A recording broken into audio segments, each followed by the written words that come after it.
Michelle and how you're directing their lives and their involvement in this significant ministry. Again, mostly primarily to the Jews. Thank you for what they're doing here and also in Israel and other places. So take what's on their heart and put it on our heart. We believe it's because it's from the heart of God. And so just continue to bless them as they speak here this morning and ongoingly in the ministry. And may we be supportive prayer-wise, financially, and then if there's other ways that we can be involved, that we'll seek to do that as well. So we just pray for this time together in Jesus' name, amen. All right, as we mentioned too, we're taking a love offering, but a little bit different than we normally do as far as making out the check to Chosen People Ministries, okay? So we'll let you do that, mainly for the service time. You can make a check out to Chosen People Ministries, and then for some, if you can't do it today for some reason, or you want to do it tonight, and then we'll mail that information to them, all right? So without any further ado, as they say, Richard will come, Richard Flashman from New York, no, you don't live in New York, living in Connecticut and work in New York. So if he talks a little fast, you'll understand why. All right, God bless you, brother. All right. Good morning. Shalom, shalom aleichem. Good to see you. My name is Rich Flashman, and my wife Michelle. We have 3 grown sons, Joshua, Micah, and Zachary. Joshua was a Marine, is a Marine, because you're always a Marine, right? Once you're a Marine, and now he's in California pursuing a career in film acting. And then our middle son Micah is now number 1 because he's given us 2 grandchildren. He's an accountant living in New Haven. And my youngest son just graduated law school, and he's going to get married in the fall, and all exciting stuff. And his name's Zach, and he was also in the military. He was in the 82nd Airborne, and then he was now he's a infantry officer in the Connecticut National Guard. So that's our family. It's great to be here with you guys, and we've traveled a long way. It's been a challenging time lately, but it's great to be with you. We do work in, I was a evangelical free church pastor for about 28 years, and then I invited Mitch Glazer, the president of Chosen People Ministries, to come to our church. Afterwards, he took me out for lunch and asked me if I would join the mission of Chosen People Ministries. I said no, and here I am. I've been with the mission for about 11 years now. I'm in my 11th year. I love it. I love what we do. I've been working in Brooklyn, New York. Brooklyn is probably the most Jewish community in all of the United States, maybe in the world. But 1/3, 1 out of every 3 people you see on the street is Jewish, and these are serious Jewish people. There's some of them are ultra-Orthodox Jews with the payas, and the big hats, and that you've probably seen. I don't know if there's a community around here or not. I'm guessing maybe farther south from here. And then there's Russian Jews. We have about a third of our, I planted a congregation in Brooklyn. About a third of our congregants are Russian. They speak the Russian language. Ukrainian Russian, Russian, is their first language. A little tension there between the Russians and the Ukrainian Russian people. It's a little tension going on. And then we have just Jews like me. I was born and raised in a Jewish community in Newton, Massachusetts. And met Michelle when I was in college. We both went to University of Massachusetts. We met in college, and I came to believe right after college, and then Michelle and I got married. Went to Chicago for seminary, and then serving those churches and so forth. And so that's a little bit about my background. So we work in Brooklyn, New York, at the Charles Feinberg Center for Messianic Jewish Studies. I teach at the seminary there. I teach the Bible courses. Old Testament, New Testament courses. I'm also the director of field education. So we have to, every student has to do 4 hours of ministry every week, during the semester, and so I oversee that as well. And I've just been asked to become the field leader for the Manhattan branch of our mission.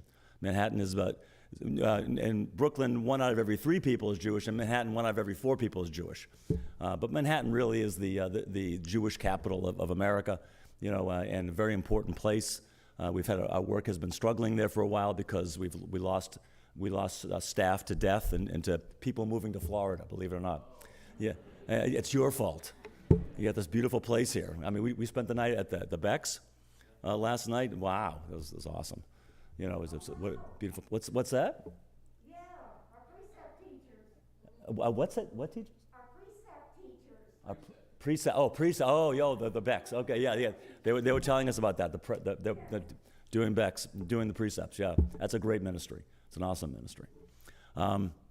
We have our congregation is called Beth Sar Shalom, the House of the Prince of Peace, and it's been going strong, and so things are going so well. We actually have a young man coming up. We're going to hand the work over to, so we're very excited about that. So I'm moving on to Manhattan. So appreciate your prayers. Pray for the work in Manhattan. You know, we really need to build it up. We have a strategy. We have a plan to do it. I've got a bunch of people coming. I got some young people, young missionaries coming in. So we have a nice big staff, you know, in Manhattan. So we're very excited about that. So pray for the work of the gospel, you know, amongst the Jewish people. You know, Paul says that there is a remnant according to grace. That yes, a partial hardening has happened to the Jewish people. And that yes, a veil comes over when Moses is read. But there is a remnant of every generation. The Jewish people have come to believe in Jesus. You may not know this, but before World War II, there was almost a revival in Eastern Europe amongst the Jewish people. There were these Scottish missionaries in Scotland that studied Yiddish. Yiddish is the language. The language. It's a German. Yiddish is a German dialect, you know, with Hebrew lettering. It's the language of the Jewish people in Eastern Europe, and they studied Yiddish and learned Yiddish to speak it fluently. And they studied Talmud, and they studied, and these guys sacrificed themselves and studied for years, and then went into Eastern Europe and shared the gospel. And tens of thousands of Jewish people came to believe in Jesus. Isn't that amazing? Isn't that wonderful? You know, God. You know, there are things you don't know about that God has done in the past. You know, and all this is written up. This is all real history, and it's all written up. You know, but you just don't know about it. You don't hear about it. So there's been Jews in every generation that have believed in Jesus. You know, and I'm one of them. You know, God did that to me in my life. If you want to see my testimony, you can go online. Go to ifoundshalom.com, ifoundshalom.com, and just punch in my name, Richard Flashman, and I have an 8-minute video that comes up, and you can see my story, how I came to faith. But I wanted to talk a little bit about what's going on now today in the world, and related to what's where we've been in the world. You know, this is an interesting time we're living. Someone said that it's if you can say that you lived in interesting times. You know, we certainly do, don't we? This is crazy what's going on in our world. I don't know. You know, I never thought I'd see things that I'm seeing today. You know, that insisting that men are women and women are men. You know, I mean, talk about madness. You know, that's gotten to our culture. It's just amazing. You know, so we're definitely living in strange times. You know, and who knows where God is taking all of this. You know, I guess we're here to represent, right? We're here to represent. We're here. Our job is to make Jesus. By the way, in Jewish work we call him Yeshua. Okay, that's the Jewish way to say Jesus. You know, Yeshua was his Hebrew name. You know, he probably wasn't called Jesus when he was walking on the earth because, you know, they didn't have Jesus is the anglicized version of Isu, the Greek Isu. So they probably didn't have English-speaking people in Palestine at that time. So, but the language they spoke mostly was Aramaic during that time and Hebrew, but they would call him by his Hebrew name, Yeshua. And it just means the Lord saves, same thing as Jesus does. The Lord saves, and so he is where was I? Yeah. So Jesus was being presented to the Jewish people, and the Jewish people responded to him, and 3,000 Jewish people believed. You know, so the first church was a Jewish church. Right, and the big problem in the beginning of the church was not Jews for Jesus. The big problem was Gentiles for Jesus, right? You know, that was the problem. Now, what we're going to do with the Gentiles? The Gentiles are forcing their way into the kingdom. You know, and Paul was up in the first missionary journey. He's up there in southeastern Turkey, and you know, and sharing the gospel, and Gentiles are coming by the scores and hundreds, you know, to faith, you know, and Jesus, and Jews are being kind of resistant, and so they had a problem. What do we do with the Gentiles? Do they have to become Jewish first and so forth, right? Do you remember that? Yeah, so that problem was solved and settled when? Did anybody know? It's actually in the Bible. Acts 15. Exactly. In Acts 15, they had the first council of the church called the Jerusalem Council. And at that council, they decided that Gentiles, thank God, come the same way to God through simple faith in Jesus as their Messiah, as their Savior. So that was the beginning. Over time, there became this antipathy between the communities. At first, they were all together. They're the Jewish believers and the Jewish believers, the Jewish non-believers, and the Gentiles. They were sort of all together. But over time, antipathies began to develop. We see in the New Testament, that the early Messianic movement was being persecuted, by some of the Jewish people and Gentiles, during that time. Every time Paul would go to a new city, he'd always go to the synagogue first. If there wasn't a synagogue, he'd go to the river. Why did he go to the river? Because that's where the Jews met on Sabbath. They met at the river if there was no synagogue. That's why in Philippi, Paul goes to the river on Shabbat, on Sabbath. And Lydia's there, right? And he leads Lydia to faith. The first convert in Europe. Paul's convert in Europe. And then a community starts there in Philippi. But Paul went to the river because that's where the Jews congregate when there's no synagogue in town. And then when Paul gets to Rome, finally, his first imprisonment, what's the first thing he does when he gets to Rome? He calls the Jewish community in and says, I have to go to you first. This is what happened. Yeshua, Jesus is our Messiah. And they mumbled, they grumbled, and then he turns to the Gentiles. But he always goes back to the Jewish people first. So that's why Paul says, I'm not ashamed of the gospel, for it is the power of God unto salvation for everyone who believes, first to the Jew and also to the Greek. So that priority, Paul always practiced that. It was a theological commitment that he had to first bring the gospel to the Jewish people. And so we encourage churches to put Jewish mission as part of their mission, work. We think it's a biblical order of things that God has laid out for us. So, anyways, this antipathy that happened between the Jewish and Gentile world begins to grow, and the church fathers get a hold of that, and there's a lot of anti-Judaism going on, in the church. I don't want to depress you, but it's not a pretty picture. There's a lot of hatred, towards the Jewish community. During those days, the church fathers said some terrible things. They called Jewish people, first of all, in the 2nd century, Christ killers. The enemy used that to bring a misery upon the Jewish people and greater separation from the Jewish people. Then the Council of Nicaea comes up, and they gather all the great leaders of the church at Nicaea in 325 A.D., and they have two things they're trying to settle at Nicaea. One, who's Jesus? And they decided very God, very man. And second thing they want to find out is, what about the calendar? What calendar are we going to follow? Are we going to follow the Jewish lunar calendar, or are we going to follow the pagan solar calendar? Now, the Jewish lunar calendar, was based on the holidays. It was based on a 28-day-a-month cycle, and also there was the practice of the Jewish holidays, the Moedim, the sacred times of the year. And so John the Apostle said that that's what we should be doing, following the Moedim. Even the Gentile congregations, that they should see the fulfillment of the promise through the Feast of Tabernacles, Feast of Pentecost, Feast of Trumpets, all the Passover, so forth. That Messiah had fulfilled all those feasts, and that we need to show that to the church. That's what John said. But there was so much this anti-Judaism thing going on at the time that Constantine, who was the emperor of Rome at the time, said, look at the Jewish calendar's broken, and it was. There was a problem with it. It's a 28-day-a-month calendar. So you're obviously there's a problem, right? And so actually it got fixed 25 years later. A guy named Rabbi Hillel II came in, and he fixed the Jewish calendar. This day we still use that fix. They added a month, and every few years we add a month to the calendar. It's been fixed. But anyways, back in Constantine's days, they hadn't been fixed yet, and so Constantine said, we don't like their calendar, it stinks, and beside that, we don't like the Jews, they stink too. So that was basically what he was. So at that point, Christianity and Judaism really split.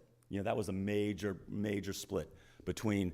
So we lost the Jewish roots of our faith as a result of that. Christianity went off in a different direction. That's why this year we have Easter coming up in the end of March, right? And we have Passover coming up at the end of April. Now, how is that possible? Well, that's possible because Constantine set up a whole new religion. He broke away from the Jewish roots, and he set up a whole new basis for celebrating Easter. He wanted to separate it from the Jewish calendar. That was the reason. That's why we're a month apart, even though we know that Jesus died on Passover, right? But yet we don't celebrate at the same time anymore. Because of what Constantine did and the different calendar that he used. That's what's happened. And so over time, this has just been, there's been this, so there are a lot of historical things. I could tell you stories. We could go through, the Jewish, Rome destroyed Israel. The Jews spread out over the world. Some went south and west to cross North Africa to Spain. Some went north and west into Eastern and then Central and then Western Europe. There was all kinds of expulsions that went on. Thousands of expulsions, of Jews and from various cities throughout that 2,000-year period. The Crusaders came through. They burnt synagogues. They put Jews in synagogues. They burnt the synagogues down. They did that in Jerusalem. They got to Jerusalem. They gathered all the Jews that were in Jerusalem. They put them in the great synagogue in Jerusalem, and they burned the synagogue down. And they sang hymns, circling the synagogue and singing hymns to Jesus while they were burning the Jews inside the synagogue. You didn't know this, right? Jewish people know this. Jewish people know. They know this is why there's a cultural, historical barrier in working with Jewish people. This is why we're so grateful for the church today. Churches like you guys, who love the Jewish people, who love Israel and the Jewish people. There's been a turnaround, and that Jewish evangelical Christians are very warm towards Jewish people now. I wish it was the other way around too, but we'll work on that. As a rule, evangelical Christians today they love Israel, they love the Jewish people. We have wonderful support from all kinds of Christians all over the country, even Christians who don't agree with our eschatology, even Christians who are what they call replacement theology people. I don't know if you ever heard of that before. Even those who believe the church replaced Israel, they still support us because they want to reach Jewish people with the gospel. They're very eager to do that. So we see this. Now we've seen this throughout biblical histories too. Pharaoh wants to kill the Jewish children, right? The Amalekites want to wipe out Israel. Remember the Amalekites? They want to wipe out Israel, the first country that they go to war with. They're there to wipe that out. That's why God tells Saul to wipe out the Amalekites, because these people are trouble. You don't want to deal with the Amalekites. They're bad. And sure enough, Saul doesn't wipe them out. And they survive. And then we get to the book of Esther. Remember the book of Esther? And we got a guy named Haman who wants to wipe out the Jews, right? Where does Haman come from? What's his background? He's an Agagite.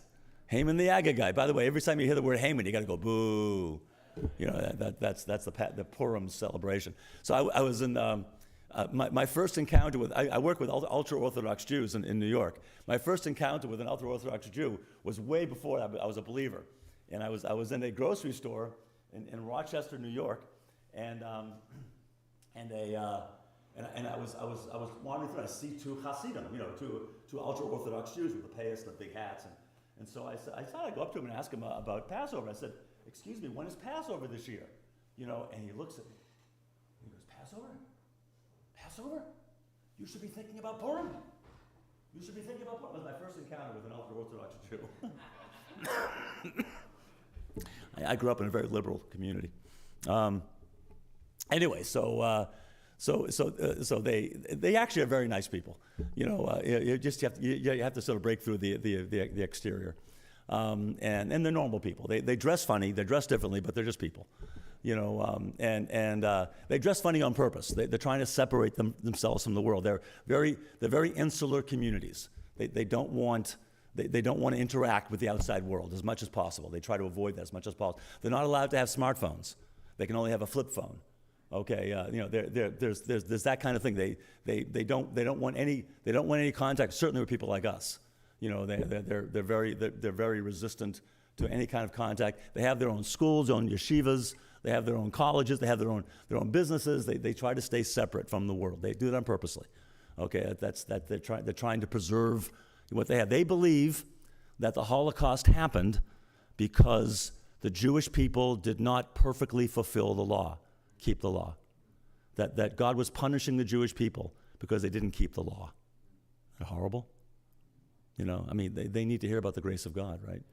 They hear about the mercy of God. So we have a mission. We have work to do. We go and they're very resistant, but they come to faith. We actually have an ultra-Orthodox guy on our staff. He still practices his ultra-Orthodox thing, but he loves Jesus. So God does draw these guys to faith in Himself, So we see in the book of Esther, this ancient antipathy with Haman and the Agagite, whose family line is the Amalekites, and there seems to be a spiritual thing going on. People ask you, where does anti-Semitism come from? And the answer is that it's a lot of it. It's historical, it's cultural. There's that too. It's religious, that too. But I think it's spiritual. I think deep down it's just a spiritual thing. It doesn't make any sense. Jewish people are just people like everybody else. What does Mark Twain say about them? He said, Jews are like everybody else except more so. I'm not sure what that means, but that's what he said. But anyways, they've only sort of contributed to societies that they go to. They're only there to contribute, and they've done. I think 25% of Nobel Prize winners are Jewish. So they've only contributed, to the places that they've gone. And so. Some people are saying that, I think, you can elaborate on that today. One of the issues, I think, is Jewish people are trying to dominate the world. So they do all these things for the betterment of mankind, but I would say it's misconstrued, and they're trying to take over the world. Right. Yeah, that's the trope. Yeah, that there's a cabal. There's a Jewish cabal. And that's what Hitler said. That's what. As I said, it was anti-Judaism for most of history, but then Napoleon came around, and Napoleon, wherever he went, he liberated the Jewish people. He emancipated them, and they were becoming citizens of the European countries that they were living in. They became citizens of Italy. They became citizens of France, citizens of Germany, citizens, of England. They were now mainstreaming. Jewish people were mainstreaming into society, at that time. And then, so as a result of that, there came an intellectual anti-Semitism that began to grow in the academy, in the universities. That there was something wrong about the ethnicity, not just the religion, but the ethnicity of Jewish people. That's where it begins. It begins in the 1830s, actually, that this ethnic thing begins. And Jewish people begin to see this, over time in the 1800s. It starts growing, and after, and of course Karl Marx comes in the mid 1800s. And this idea of everybody's equal, and there's the common good of the whole, and a lot of Jews are attracted, to this idea of everybody being equal. So some Jews become socialists. My great grandfather was a socialist. He was a pinko. He preached at Ford Hall in Boston, and it was an instigator to the Boston police strike. And that Calvin Coolidge crushed the Boston police strike, right? And that gave Calvin Coolidge the national prominence. And then he eventually became vice president, then president of the United States. So my great-grandfather used to say that he got Calvin Coolidge elected president of the United States. Anyway, so Jews would turn to socialism. Jews turned to Zionism. They started going to Israel toward the later 1800s. Jews got out of Europe and started moving back to Israel. Now, there was an influx of Jewish people back to the land, during the mid to late 1800s. And then of course, there was Jewish emigration from Europe to America. America became the safe haven for Jewish people, and millions of Jews, came across the Atlantic to come to America. My family included. They came in. My great grandfather, Solomon Flashman, came over in 1888. Through Ellis Island and into America. So that was this great Jewish immigration into America, and so they were getting out, but a lot of Jews stayed, but this growing anti-Semitism begins to go, and there's an election in Austria, in Vienna, Austria, for mayor. And the man who wins the election, this is 1919, is elected on the anti-Semitic party. Okay? Guess who's living in Vienna in 1919?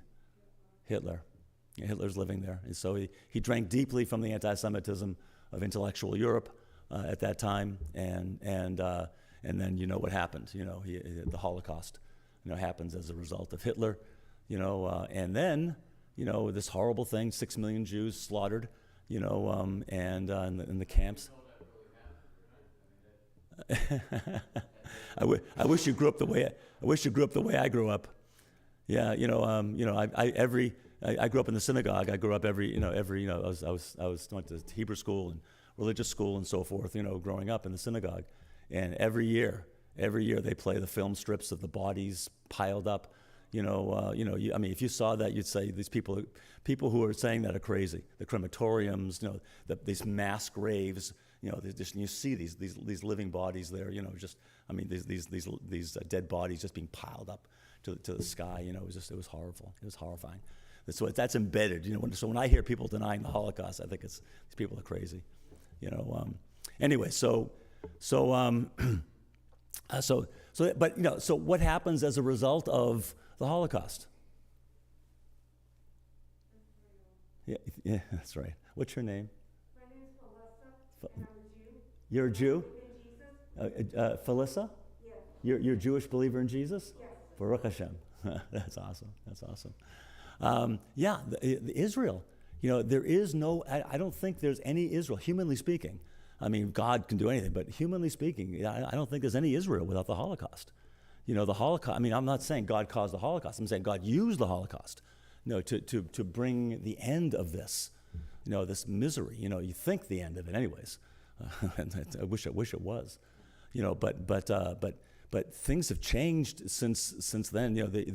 There was this window of sympathy from the world towards Israel, and they voted to partition the land. The United Nations voted to partition the land of Israel, so that the Arabs had their section of the small little piece of land. It's as big as New Jersey, okay? And they partitioned this land as big as New Jersey, cut it in half, Arab sections and Jewish sections, and the Jews invited the Arabs who were living in that section to come join them, build a future together. But the Arab nations said, no, don't do that. Come with us. We'll come join our armies. We're gonna attack Israel and drive them into the sea. It didn't work.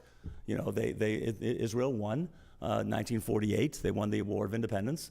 And then in 1967, famously, the 6-Day War. There was a crushing defeat of the Arab armies then. And then 73 was more dicey, but they eventually won that war as well. And every time they win these wars, they gain more territory. That's what happens. That's the way the world works, right? You attack people, and you lose the land. That's sort of the way it is. That's the way of the world. And so Israel captured all this land. They gave some of it back because they wanted peace. They made peace with Egypt, right? And they gave Sharm el Sheikh. They gave the Sinai Peninsula. They gave all that back to Egypt, and now that peace is held. All these years, Israel gave land for peace, and that peace has held all these years. It's amazing, really, when you think about it, because lots of peace treaties blow up, whenever it's convenient for the one side or the other. But that's what's happened. So it's great. So and now during the Trump administration, there were these Abraham Accords. Did you hear about those? They were making peace with the Gulf states. And Saudi Arabia was next in line. In fact, before Hamas attacked Israel on October 7th, Saudi Arabia and Israel were coming together to sign the peace accord. You know, and some people think Hamas's attack was to stop that from happening. You know, so Hamas attacks Israel, and Israel's devastated. You know, this never goes away; it just keeps on coming. Then there's this outbreak of anti-Semitism around the world, right? You know, and the Jews like me, liberal Jews growing up in just normal middle class American culture are very confused by this. The people who are calling for Israel's expulsion, people who are calling for Israel's destruction, are their political party people. You know, they belong to the same political party. My dentist looked at me, my Jewish dentist looked at me and said to me, 1/3 of my political party hates me. And I said that to another Jewish friend of mine, what my dentist had said. He goes, it's more like half. And I said, come on over. Okay, come on over. There's a right-wing anti-Semitism, but it's tiny, compared to what's going on the left right now, in this culture, Anyway, so we see this doesn't go away. Israel's devastated by this. There's great grieving going on in Israel. There's great misery. There's great anger. There's great fear. Going on during that time, so the people are just mortified, and so we have about 40 staff that are on the ground in Israel, and they're ministering there in Israel, and they're trying to meet the needs that are going on there. In the beginning, there were lots of physical needs during the war. We had truckloads of long underwear to the Golan up in the north, where there's high altitude stuff. The reserve troops were freezing up there, and so we brought truckloads of long underwear up there. There's food needs for the Holocaust survivors. There's actually a technical designation called Holocaust survivors. And so we sent food down to the Holocaust. The children of Holocaust survivors are considered also Holocaust survivors. And so we brought food down to them as well, and care and the gospel, And so we have about 800 Messianic Jews in the military, in the IDF. They tell us what the needs are in there, and we go down there and we try to meet the needs, through our connections and all these units, And so we're bringing whatever needed, but mostly what's needed is the gospel. Mostly what's needed is hope and peace and forgiveness and comfort that only Jesus can give to people, and only the Messiah of Israel can give. And we emphasize the Jewishness of the gospel. We emphasize the Jewishness of our faith, and so they understand it's not some kind of foreign entity. That believing in Jesus is not turning yourself over to the enemy. It's coming home to your Messiah, and that's what we share with them. So let me stop here and take some questions, from you. Go ahead. Yeah. How much openness is there from the state? How allowed are you to share the gospel? How open can you be? Yeah. So if you're an Israeli citizen, you have the right to speak freely. It's freedom of speech there, freedom of religion there. What they're doing now, though, it's a good question. What they're doing now, they're stopping Jews like me from returning to Israel. We have a right of return. Many countries do that now. You can go back to Italy, you can go back to Ireland, and so forth. It's called making aliyah. Okay, Jews can do that. But it used to be Messianic Jews could slip through. Because they didn't usually ask religious questions. They just wanted a signed affidavit from a rabbi that you're Jewish, that kind of thing, show that your mother was Jewish, something like that. But now, just is pretty recent now. Now they're asking point blank, do you believe in Jesus? And of course, if you do believe in Jesus, then you can't deny it. So we're probably going to end up in court with that, with those religious questions. But we lost in court before. They were allowing exclusion of Messianic Jews into Israel. But we have a toehold. There are about 40,000 Messianic Jews in Israel, as we speak, and those people can speak freely. They're Israeli citizens. They can speak freely. Yeah. Now's the time. I have been wearing a number of names on my arm, beginning on the 7th of October, and one in people who I do wear on my arm, was freed. And when she was liberated, 2 days before, her sister, 3 years younger, went to a safe place, and she contacted, of all people, Chris Mitchell. Okay. And I was ecstatic.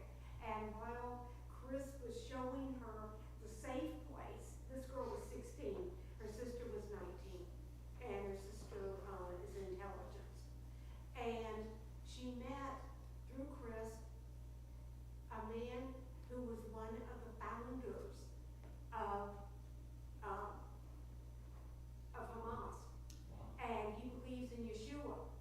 And he is now under protection in Israel for everything that he and his wife, who is also a believer in Yeshua. Wow. And this girl, 16 years old, was invited by this man and his wife after she saw that they were loading up trucks to send out to reach the Jewish people, to reach the Muslims there in Israel. And she was invited to come on over and actually eat with them. And because she trusted Chris, she said, yes, I will. We don't know yet what has happened, but it's great that little pieces are leaking out from Chris Mitchell, and also I watch an Israeli television program called Israel News Now, and it's incredible to see that they actually will interview people who believe in Yeshua, who are always Gentile, that they interview, and it's just amazing. That's neat. That's neat. That's wonderful. Yeah, no, there's some great things that are going on now. There really are. It's wonderful.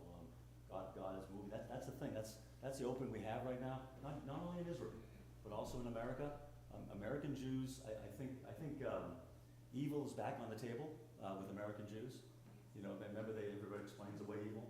It's bad childhood, that sort of thing. You know, just raw evil now is back on the table. You know, American Jews are open that, so there's an opening now. So pray for that we be able to walk through that open door. You know, that people are willing to consider now. You know, that there is a spiritual realm, that there is evil in the world.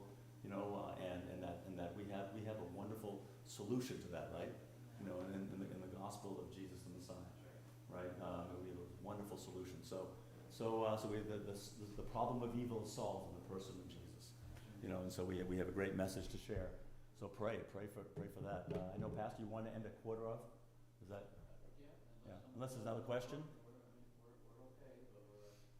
Yeah. Go ahead. Yeah. Are the believers in Israel able to assemble together as a church? Yes. Yeah. There are a number of Messianic congregations all over Israel, and there are different varieties of them. Some of them are just like evangelical churches in Hebrew. You know, they're just like Baptist church, you know, in Hebrew. You know, and some are more orthopractic. You know, they're more orthodox in practice. You know, some have liturgy, some don't have the liturgy, the rabbinical liturgy. You know, most of the rabbinical liturgy, you'd be happy to say that it's not a problem. Remember, we agree with them, but they don't agree fully with us. We agree. The Old Testament, we embrace the Old Testament, right? We embrace that's the Word of God, right? For us, you know, all Scripture is inspired, right? So we don't have a problem with what they believe. They have a problem with what we believe, you know. They are able to gather together freely, you know. And again, Israel is a liberal democracy. You know, you have free member. The problem is getting in now. That's the problem, you know. But yeah, once you're there, once you're in, once you're a citizen, anything you want, basically. Maybe some things you can, but mostly. Anything else? No? Okay, great. We'll catch you after. Great, thank you. Okay. There's